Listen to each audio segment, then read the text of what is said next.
Thanks for taking the time to, out of your busy day to come and hear me. I'll probably talk for half an hour, and then we'll have a half an hour for questions, and feel free to take them wherever you want to take them. I have, for the last 20 years, I have been in a rather radical and different approach toward making television, toward making video, toward television journalism per se, and it's had a lot of different ramifications. We find ourselves now at the nexus of three fundamental shifts in technology. And they've all come together in kind of a perfect storm, which has, at the moment, is going to change the entire nature of television and video journalism and online journalism. The first one is cameras. When I started in the television business, my last real paying job, I was a producer for Charles Kuralt, for those of you old enough and in the United States to remember this, a long time ago at CBS News. Cameras were these big, heavy things that cameramen carried on their shoulders. They cost $40,000, $50,000, $60,000. You needed a moose to carry the camera around with you. They were expensive, they were complicated, they were difficult to use, and they were extremely cumbersome. Today, a broadcast quality, high-definition camera is about yo big and costs about $800, and they are point and shoot, and any idiot can operate them. But they are absolutely, positively broadcast quality, and they are simple to use. So the barrier to access to the tool for acquisition is gone. Anyone can afford and operate a broadcast quality camera. When I started in the television business, we used to edit the films in these very expensive CMX edit suites. They cost $500,000 to $1 million. They had a million knobs and buttons. If you haven't worked in one, you've probably seen them in the movies. They got screens and knobs and dials, and you would sit inside and you would say to, and a professional had to edit for you, and you'd say to the editor, put in a dissolve now. And the editor would hit a million buttons, and things would fly around, and the time case projector would go like this, and would go back and forth and back and forth and back and forth, and the dissolve would get laid in. Today, that room has been replaced by a piece of software which is, for all practical purposes, free, that any 9-year-old can operate. It sits on a laptop, and it is accessible to anyone. So the barrier to entry for making the content is gone. The difficulty, we used to think of television as expensive, complicated, difficult, and restricted to a very few highly skilled technical people, that is over. The third transition is that video went to the web yesterday, which pretty much obviates transmission towers, broadcast, the need for networks, the need for cable, and all that barrier to access. This is a fundamental revolution in television technology that is going to change every aspect of our industry in ways that we cannot. We can predict some of them, but we can't really predict the rest. Change driven by technology is the most demanding and the most difficult to resist. This is not a philosophical difference. This is not a difference of opinion. This is a fundamental shift in the basic technology of communication. Television, for better or for worse, is the most powerful medium of communication that we have. The average American watches 4.5 hours of television a day every single day. Yeah, it's terrible, but that's the culture we are. The average American family buys one book a year. Television is the lingua franca of the planet. But up until now, that incredibly powerful medium has resided in the hands of a very, very few people who decided what the rest of the planet would get to see. That is effectively over because of this fundamental shift in technology. These kinds of technological shifts don't happen very often. And when they do, they have massive ramifications. If I may take a moment, if we look back 500 years, the last time this kind of fundamental technological shift took place, we will have some insight into what the future holds for all of us. It's critical to understand the past if we're going to understand the future. If you had been born 500 years ago, you probably would have been a serf. That was the big job. That's what everybody did for a living. You went to high school, you graduated, you came home, your father said get a job, and you went to the papers, and it was serf, serf, serf, serf, serf. There are no papers, there are no high schools. Other than that, it's pretty accurate. So you became a serf. And you spent your time gleaning the fields and milking the cows and going to witch burnings, because that was pretty much what life was all about. And then one day, you came home and your wife said, honey, you're in such a cranky mood. What's the matter? And you said, you know what? This surf thing, it's just not for me. Now, I'm not getting any career satisfaction out of this. And your wife said, what do you mean? Your brother's a surf, my father's a surf, we're members of the surf club, we're all surfers. What's wrong? And you said, I don't know, it just doesn't do it for me, this surf thing. And your wife looked at you and she said, well, you know, I love you like crazy and you're a really smart guy and you can do anything you want to do in life. Is there something you always dreamed of doing?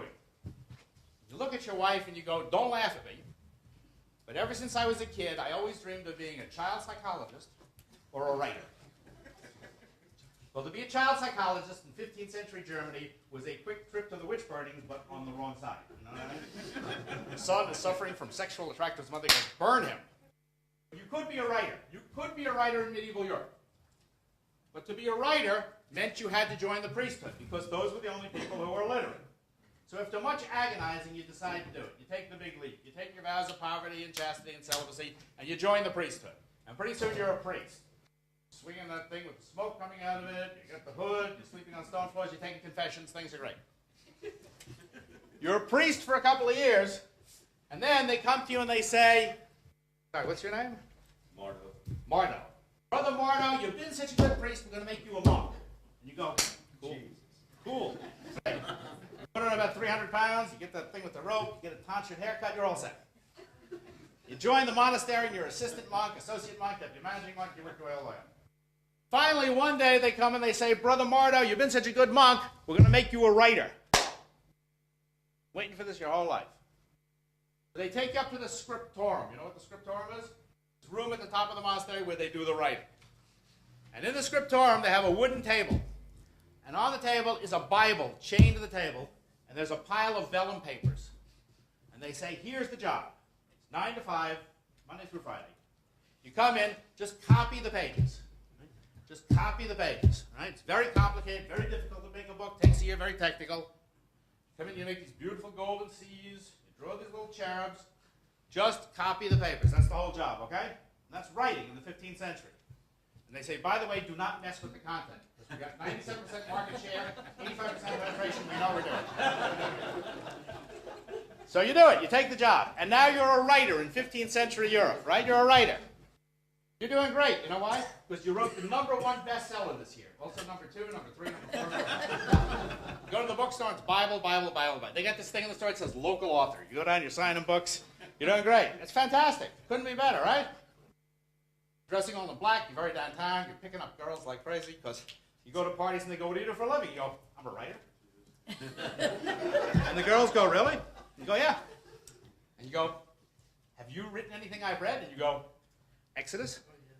Yes. And the girls go, you wrote Exodus? And you go, yeah. Well, you did. You wrote it last month, right? And they go, I love that thing with the burning bush and the plagues, and a fantastic story.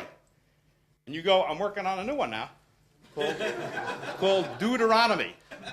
Very L.A., dude, you know. It's kind of John Grisham meets the Sopranos, a lot of history, a lot of legal stuff. And the girls go, wow. And you go, I got a key to the scriptorum. You want to come in and look at a copy? Things could not be better. Then one day, along comes Gutenberg. You hate this guy. You just hate him with his printing press. And he comes to the courtyard of your monastery and he goes, yo, Brother Mardo, come here, man, check this out. It's a Bible. I made it myself. And you come down and you look and you go, oh, Gutenberg, you are such a no golden C's, no little cherubs. Look at the bad technical quality. Nobody is going to buy this thing. Well, you know what happens? In 50 years, which is a nanosecond in the Middle Ages, Gutenberg and his printing press chow through Europe. You and the monks, it's over. You're unemployed. It's hard to believe. The retirement plan, the health plan, finished. You're on the street. Now, if you were a venture capitalist in 15th century Germany, you might have invested in Gutenberg. And in fact, Gutenberg invented movable type because he was broke and he needed money. And the object was to make Bibles and sell them. So yeah, you could say, we're going to invest in this Gutenberg guy, we're going to make cheap Bibles, we're going to flood the market. You wouldn't be wrong.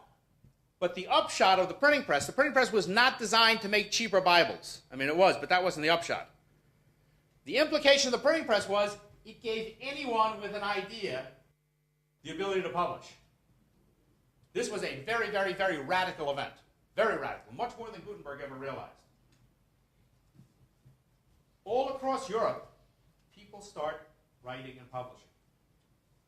In the 11th century, the Vikings came to the New World, and they put a settlement in Newfoundland. 200 years later, no one knew they were there because they didn't tell anyone. That's true. In 1492, Columbus came to the New World. The very first thing Columbus did when he came back to Europe was he published. He published an 8-page pamphlet about his trip. And he did it in Spanish and French and Italian and Portuguese and Latin, and he published 100,000 copies. It was the first post-Gutenberg event of any significance. And all across Europe, people started to read about what Columbus had done. They didn't have to go to Spain. They didn't have to see the ships. They read it. They started to build ships, and they went, let's go. And the era of European exploration is touched off not so much by Columbus, but by his act of publishing. In 1517, Martin Luther is a monk who's annoyed with the Catholic Church. And you all know the story of he preaches in Wittenberg and he posts the 95 theses on the door of the cathedral. This is apocryphal. What Luther actually does is he publishes. He publishes books and pamphlets and treatises. And all across Europe, people, including Henry VIII, start to read these illegal manuscripts. And they go, he's right, I agree, I agree. In Rome, the Pope is annoyed. And the Pope says to Emperor Charles V, you go to Germany and you tell that monk to knock it off. So in 1517, the Emperor Charles V demands the presence of Luther at the cathedral at Worms. And standing on the transept of the cathedral, the Emperor of the Holy Roman Empire, representing the papacy and all of European Christendom, stares down at Luther and says, recant. Recant. And in a moment that changes Western history forever, Luther stands before the Emperor and the Pope and says, Hier ich stehen, ich kann nicht anders. Here I stand, I can do nothing else. They don't excommunicate Luther. They don't execute him. They leave him alone. And they say, okay, you go back and you think about this. And of course he does, and he sets off the Protestant Reformation, and it's the fracturing. It's the end of medieval Europe. They can't do anything with him because he has already published these ideas and he has distributed them in Sweden, in Norway, in Denmark, in Germany, in England. And they have taken root. It's not so much what Luther says because other people were saying the same thing.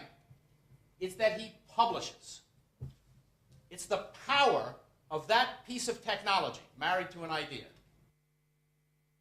The First Amendment of the United States Constitution does not say you have the right to vote. It doesn't say you have the right to be free. It doesn't say you have the right to have elections. The First Amendment of the Constitution says Congress shall make no law abridging a free press. Because the people who wrote that document understood that the underpinning of a democracy is a free press and nothing else. We don't live in a world of print anymore. We live in a world of television and video. These little video cameras and these laptop edit systems are the Gutenberg's printing press of the 21st century. They make it possible for anyone with an idea to publish in this extremely powerful and evocative medium that up until now has been the hands of the very, very select few. We are going to undergo a democratization of this incredibly powerful medium. You see it already on YouTube. You see it on the web. But what's put out now is a mess. It's a disaster. It's all over the place. You have a mission. You have a focus. You have a viewership and a readership that is interested in what you have to say.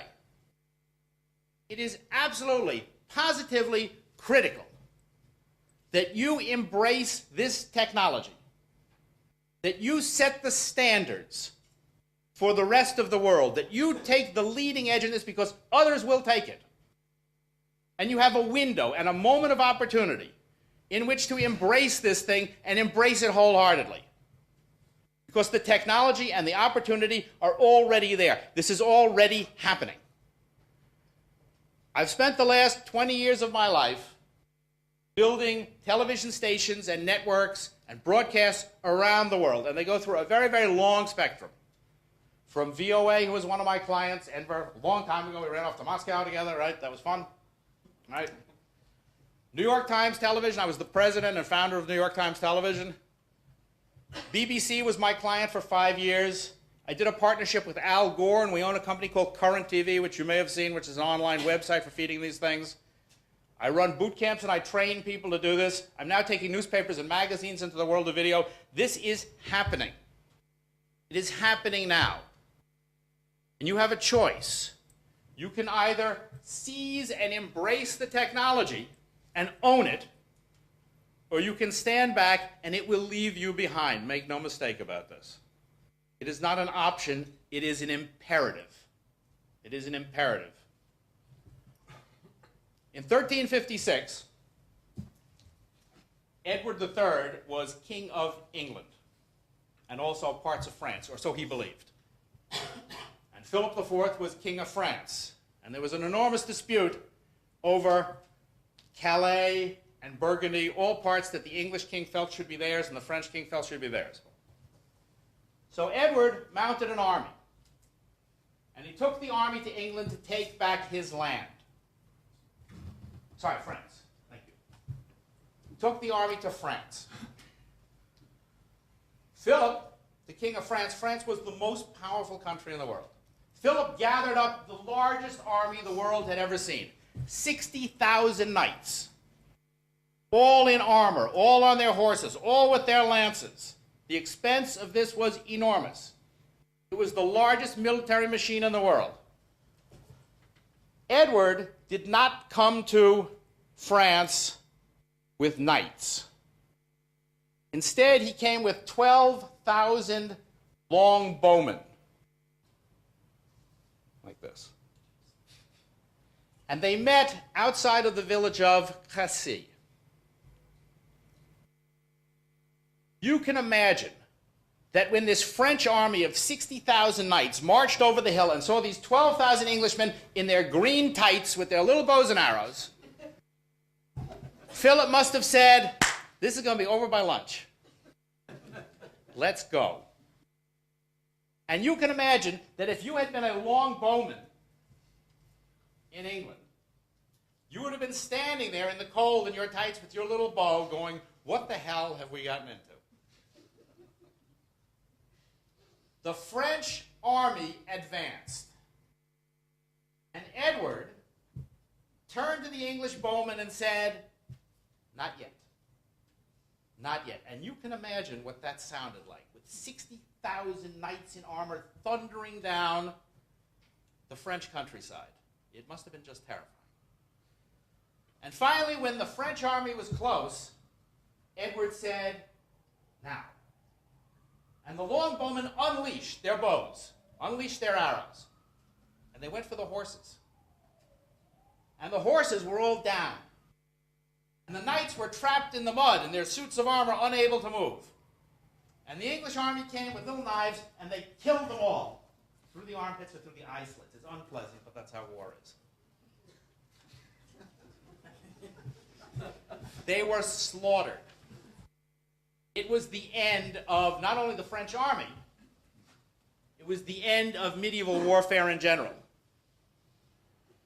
Edward was successful because he had the courage to not only understand the new technology, but to embrace it wholeheartedly.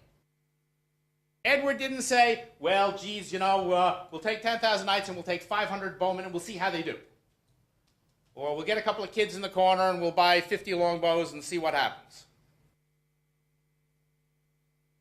When a technological shift occurs, you don't have an option. You do not have the time or the luxury of waiting around to see how it goes. The technology is here. It is now. It is available to you. And if you don't believe it's available, just go to YouTube. YouTube has 300 million videos, and people are uploading at YouTube at the rate of 10 hours of content a minute. That's extraordinary. That is extraordinary. Because that tells you the depth and scale of this revolution. The future belongs not to those who can make a really great hour documentary. The future belongs not to those who can really post one good video a month and it's really great and we'll look at it. The future belongs to those who can look at this technology and understand how it does the job they have to do. Generally what happens is, do you ever hear the expression, necessity is the mother of invention? It's a lot of crap, actually. What generally happens is inventions come along and people go, get that thing out of here. Because it messes, no, it's true. They go, hey, get it away. Because I know how to work. I know what I'm doing. I've been doing this for 20 years. I understand what I'm doing. And they don't want it. And they accept it grudgingly. And they get buried. You have to listen to the technology. Andy Grove, who was the chairman of Intel, said, listen to the technology will tell you what to do. Here's what the technology of small, inexpensive cameras, easy to operate edit systems, and a web that goes to video is telling you what to do. It is telling you to empower people who have something to say, give them the tools to fabricate it as easily as they can, give them a platform to put it on, and get out of their way. Everything changes when we drive this through the web. We have been broadcasters for our whole lives. And as a result, we have lived in a linear and very limited and narrow world. We've lived in a world where I make the product and you look at it.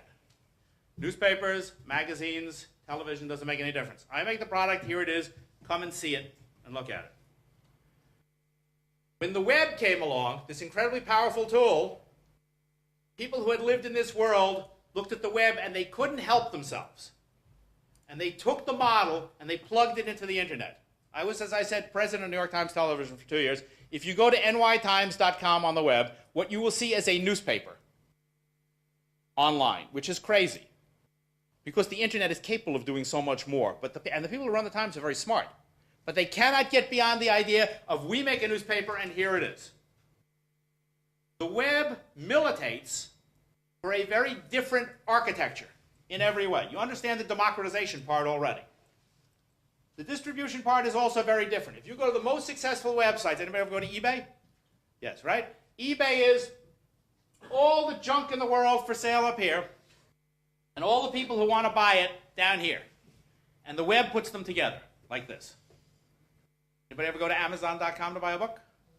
Amazon is all the books in the world up here, all the people who want to buy them down here. The web makes the connection, like this. Right? Google, all the information in the world up here, all the people who want to buy it down here, the web puts them together. In the world of journalism, we should say, here's all the stories, here's all the information, here's all the stuff available up here, all of it, all of it, all of it. And here's all the people who want to see it down here. And our job is to make these connections all day long, to allow empowerment and availability. We don't do that, though. We like to say, oh, I need an executive producer. Oh, I need somebody who's going to decide. If I told you I'd been hired as executive producer of eBay, and my job was to decide, Monday we're going to do toasters, and Tuesday we're going to do lamps, and Wednesday we're going to do... You would say, that's crazy. You would say, you're destroying the purpose of the thing. If you went to Amazon tomorrow and you decide you want to buy a book, and suddenly there was an executive producer of Amazon who said, only these 5 books will be available from 5 o'clock until 8 o'clock, you would go, this doesn't work for me. Journalism is the same way. It is a marketplace of ideas. And therefore, your imperative, as much as you understand your imperative, is to empower people with the technology and the skills now. Your imperative also is to open up this free marketplace of ideas and publish. That's really the difference. You go from being producers to publishers. It's a much better place to be, but it's very, very different. And change is difficult. Change is very, very, very difficult. But here's the thing about change. Here's the bitch about it. If you don't change, you will die. You will die. 150 years ago,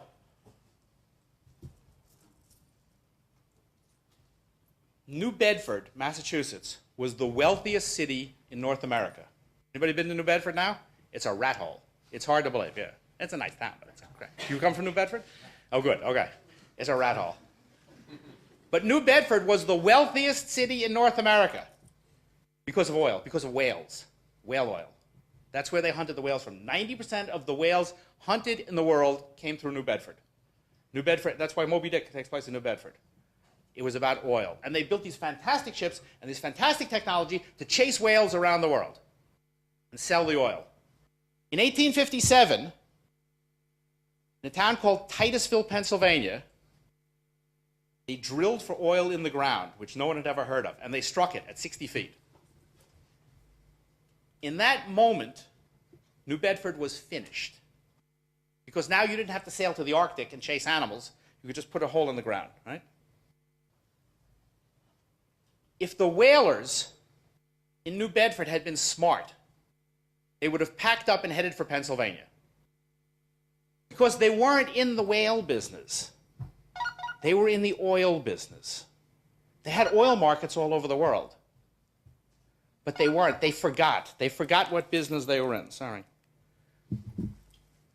And because they forgot what business they were in, they died. They went out of business. And the control of the global oil economy shifted to other people who had no experience in this whatsoever, like the Rockefellers. Don't get distracted by the architecture. You are in the business of going out around the world, capturing stories and information, and distributing it to the planet. You are not in the business of mounting camera crews. You are not in the business of making movies. You are not in the business of making radio stories. You are in the business of capturing information and disseminating it.